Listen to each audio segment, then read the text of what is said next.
Good afternoon, চলে এসেছি খাবার দাবার নিয়ে। আজকে কিন্তু তোমরা আমাকে বকাবকি করো না, কারণ ডাক্তার বলেছে এখন 2-3 সপ্তাহ বাদে আমার অপারেশন হবে। এখন কোনো চিন্তা করব না, একটু খাওয়া দাওয়া করে নিই, বুঝলে? তো জানো আমি খেতে ভালোবাসি। তো আজকে আর আমি আসলে পরে মেয়ের বাড়িতে ফ্রাইড রাইস, চিলি চিকেন এটা হবেই হবে। তো চিলি চিকেনের গ্রেভিটা আমি খুব খেতে ভালোবাসি। তো 2-3 পিস ছোটো ছোটো মাংস নিয়েছি, আর হচ্ছে একটু ফ্রাইড রাইস। তো পরিমাণ অনেকটাই কম, তোমরা ওখানে দেখে যেটা ভাবছো সেটা কিন্তু পরিমাণ নয়। তো যাই হোক, চলো আমি খাওয়াটা শুরু করি। তো চলো। হুম হুম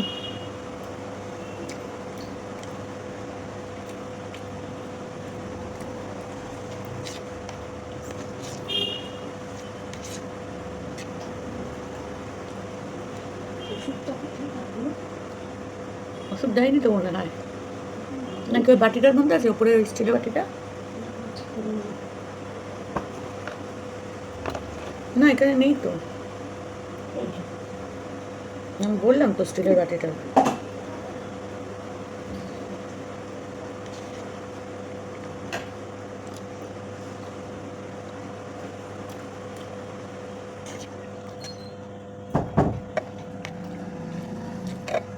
দিদির এইসবে পুজো শেষ হয়েছে, এখন ওষুধ খাবেন, খেয়ে এখন 1 ঘন্টা কিচ্ছু খেতে পারবে না, 1 ঘন্টা পর গিয়ে খাবে।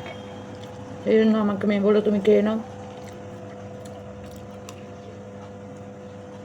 প্রত্যেকবারই তাই হয়, বেশিরভাগ সময় তাই হয়।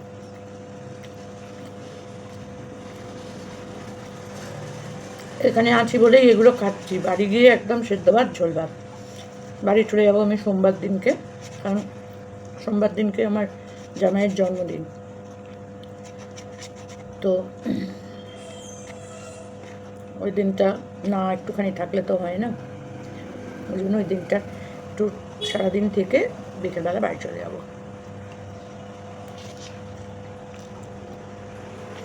কারণ এতদিন ধরে এখানে থেকে কী করবো বলো, বাড়ি যাই।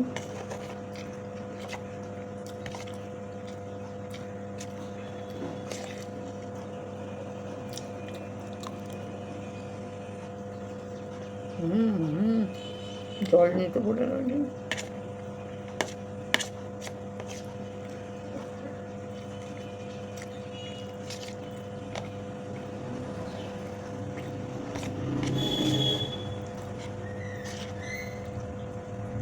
যে চিলি চিকেনটা একটু পাতলা পাতলা করে দিয়েছে, ভাতের সাথে খাওয়া হবে বলে একটু করেছে পাতলা, কিন্তু একটু বেশি হয়ে গেছে।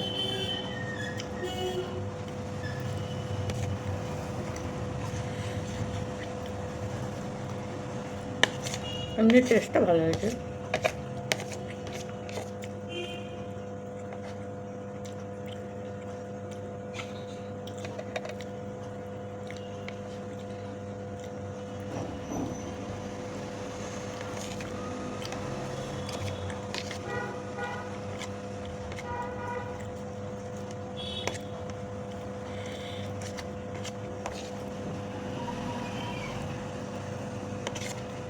আজ থেকে আবার থাইরয়েডের ওষুধটা শুরু হলো।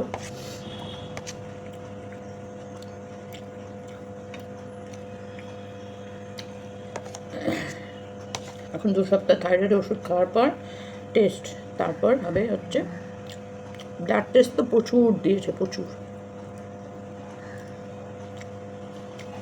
তার সাথে ইসিজি, ইকো, চেস্ট এক্স-রে সব। বলো, ফোন দিতে যাই।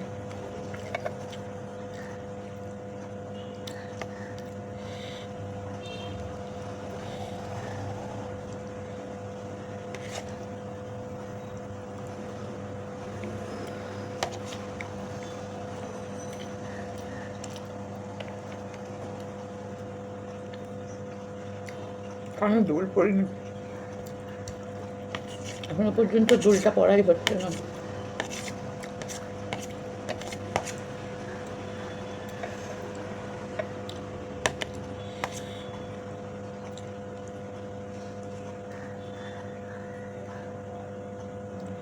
এই লবঙ্গ আর এই এলাচ মুখে পড়লে যে কী বাজে লাগে। কি বলবো।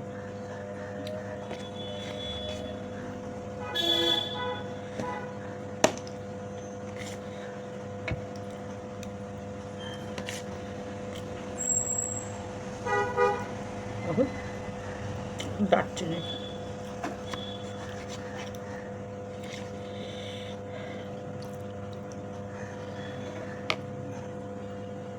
সকাল থেকে বৃষ্টি হলো, এখন আবার একটু কমেছে। ছাদে গেছিলাম একটু ভিডিও করতে, ভিডিও শেষ হয়েছে, বৃষ্টি ঝিঝির করে বৃষ্টি শুরু হয়ে গেল, পালিয়ে এসছি। রোদ্দুর ছিল না, ভাবলাম একটু বসে বসে ভিডিও দেখি, কি সুন্দর হাওয়া। ও বাবা, পালিয়ে এসছে।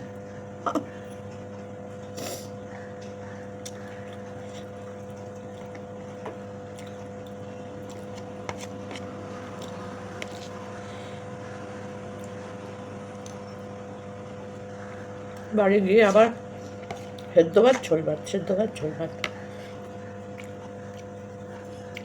হয়তো একটু ডাল একটু ভাজা করলাম, মানে একদম সিম্পল পাতলা খাবার। এখন আমার এগুলো খেতে ভয় লাগছে।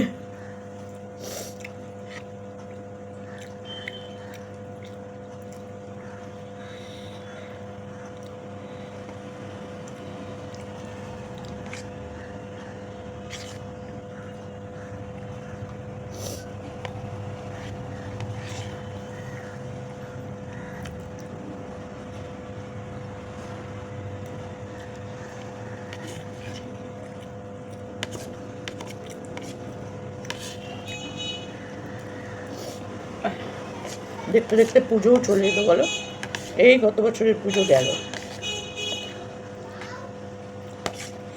কত তাড়াতাড়ি বছর শেষ হয়ে যাচ্ছে। এই বছরটা পড়লো সবে, দেখো দেখতে দেখতে চলে গেল কতগুলো বছর।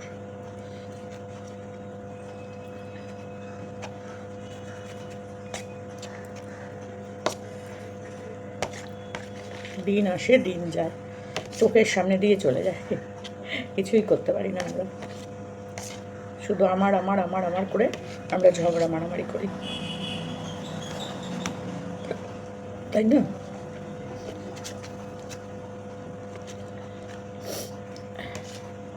অপারেশনের পর তো একদমই খাবো না এগুলো আর।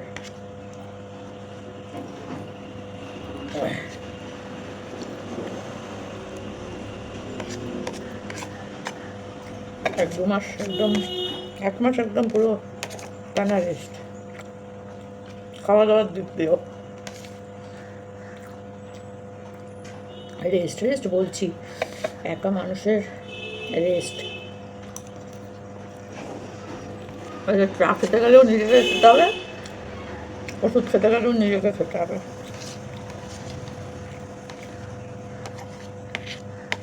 কী আর করবো, আয়া রাখতে গেলে প্রচুর টাকা লাগবে, আয়ার খরচ 14-15 হাজার টাকা মাসে লাগবে। সম্ভব বলো আমার মতন মানুষের পক্ষে? যতই জামাইরা করুক, এখন অবিবেচক কাজ আমি কোনোদিন করিনি।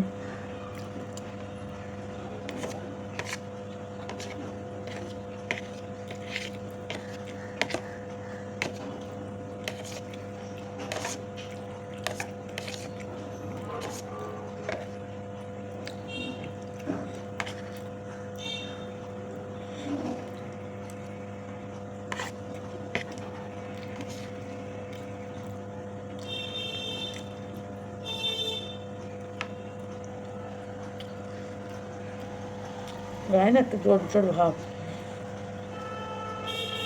ফিট করছে, এসিতে বসতে পারছি না, ফ্যানের তলায়ও বসতে পারছি না, কেন কে জানে। জ্বর হলে যেমন চোখ টোকগুলো জ্বালা করে, ওরকম জ্বালা করছে, জানি না কেন।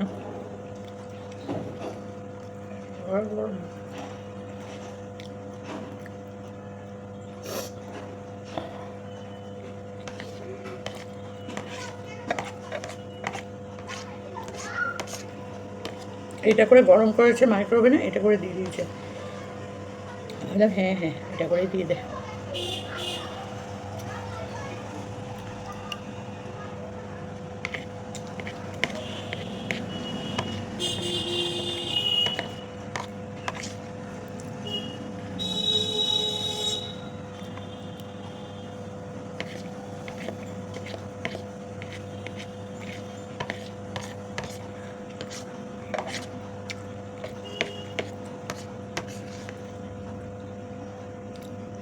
তো হয়ে গেল খাওয়া।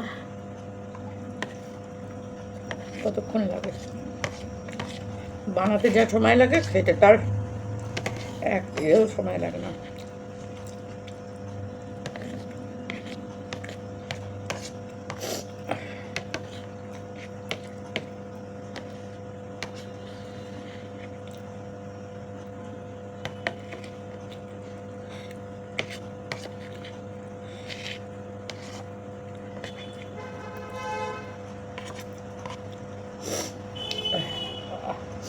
একটাই জল পড়ে কেন, লঙ্কাগুলো খেয়েছি না ওই জন্য।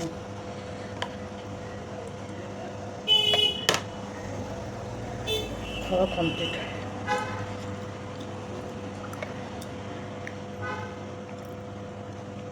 লাস্টে খাই আমি কিশমিশগুলো, ভাতের সাথে কিশমিশ পড়লে ভালো লাগে না, লাস্টে মিষ্টি মুখ হয়ে গেল।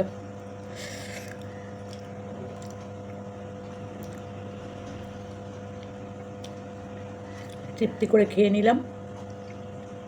অপারেশনের আগে আর কেক খাওয়া হচ্ছে না, অপারেশনের পরেও 1 মাস, তাই জন্য খেয়ে নিলাম। তো চলো, একেই বলে হ্যাংলা, বলো পেটের ব্যথা, কষ্ট পাচ্ছি, তারপরেও এই হ্যাংলামও বাদ যাচ্ছে না। তোমরা যারা যারা এই কমেন্টটা করবে আমি তাদেরকে এক্সট্রা ভালোবাসা দেবো, এক্সট্রা ভালোবাসা। কারণ এইটা তোমরা বলো যে কি হ্যাংলা আপনি, বাপরে বাপ, যে এইরকম অবস্থায় কেউ এসব খায়, এগুলো তোমরা বলো। কিন্তু আমি তো শুনবো বলেই খেয়েছি, লোভী মানুষ। এই খাবার দেখে বাবা ওই সেদ্ধ ভাত খাবো, তোমরাই বলো, তোমরাই বলো। হয় না, আমার দ্বারা হয় না। দেখো, যদি মরে যাই তাহলে আমার মনের মধ্যে তো একটা আক্ষেপ নিয়ে যেতে হবে ওপরে, যে আমি ফ্রাইড রাইস চিলি চিকেনটা খেয়ে আসতে পারলাম না, আমি মাটন বিরিয়ানিটা খেয়ে আসতে পারলাম না লাস্ট। তারপরে হচ্ছে কচু শাক মাছের মাথা দিয়ে, ইলিশ মাছের মাথা দিয়ে খেতে পারলাম না। এটা তো এই বাড়িতে হয় না, এরা খায় না। এমনি ইলিশ মাছ গোটা নিয়ে আসে, মাছের মাথাগুলো রান্নার বউ নিয়ে যায়, জানো। শুনে আমার গা কড়কড় কড়কড় করে, কিন্তু কী করবো বলো। আচ্ছা, লেজা অর্ধেক দিন লেজার মাথা এ নিয়ে যায় রান্নার বউ। আচ্ছা, তারপরে হচ্ছে গিয়ে তোমার আর কী যেন খাওয়ার ইচ্ছা, আর কী খাওয়ার ইচ্ছা ও ওদের ভুলে গেছি। একটু লাউ মাছের মাথা দিয়ে, মুড়ি ঘন্ট, ডাল মাছের মাথা দিয়ে, মানে এগুলো যে কেন খেতে ইচ্ছা করছে আমি জানি না। মাথা খেতে কেন ইচ্ছা করছে, মাথা আসলে কিছু মাথা আমার চিবিয়ে চিবিয়ে খাওয়ার খুব ইচ্ছা। সেগুলো তো পারবো না, সেগুলো হচ্ছে মানুষের, ওইগুলো তো খেতে পারবো না। তা সেই কারণে মাছের মাথা চিবাবো আর তাদের কথা মনে করবো, কারণ প্রচুর জ্বালায় ওরা আমায়, আর জ্বালিয়েছে। তাদের মাথাগুলো একটু মুড়িয়ে মুড়িয়ে যদি খেতে পারতাম। ভাববে সমাধি তুমি কি যাই বলো তাই বলো, এটা আমি করতাম। তো এগুলো এখন আমি কোথায় পাই? বিরিয়ানি নয়, দাদা বৌদিতে একটা অর্ডার দিয়ে খেয়ে নেবো, কিন্তু কচুর শাক মাছের মাথা দিয়ে, যাকে চলো, খাওয়ার কথা বললে না জিভ দিয়ে টকটক করে জল পড়বে বাবা, না আর আমি বলবো না। তো চলো, আজকের মতন টাটা বাবা। তো চলো, আজকের মতন টাটা। জ্বর লাগছে, এখন গিয়ে চাদর টাকা দিয়ে শুয়ে পড়বো। আর ঘরে তো এসি চলছে, আরও ঠান্ডা লাগছে। এখন একটা চাদর ঢাকা দেবো, মোটা চাদর দিয়ে ঘুমাবো, ব্যাস। সবসময় মনে হচ্ছে শুয়ে থাকি, আসলে এতটা থাইরয়েড তো কিচ্ছু করতে ইচ্ছা করছে না, খালি মনে হচ্ছে শুয়ে থাকি, ঘুমাই। সকালে তো ঘুমটা তাড়াতাড়ি ভেঙে যায়, কারণ বাচ্চাটা স্কুলে যায়, জামাই অফিস যায়, শুয়ে থাকা যায় না। তাও আমি অনেকক্ষণ শুয়ে থাকি, কী করবো উঠে। তো তারপরে উঠে পড়ি, উঠে পড়ার থেকে ব্যাস এখন একটু শোবো। চলো, তোমাদের সাথে সবটাই শেয়ার করলাম। মন খুলে কমেন্ট করো, যেটা যেটা আমি বললাম, যেটা যেটা মনে হবে তোমরা মন খুলে কমেন্ট করে দিও। তো চলো।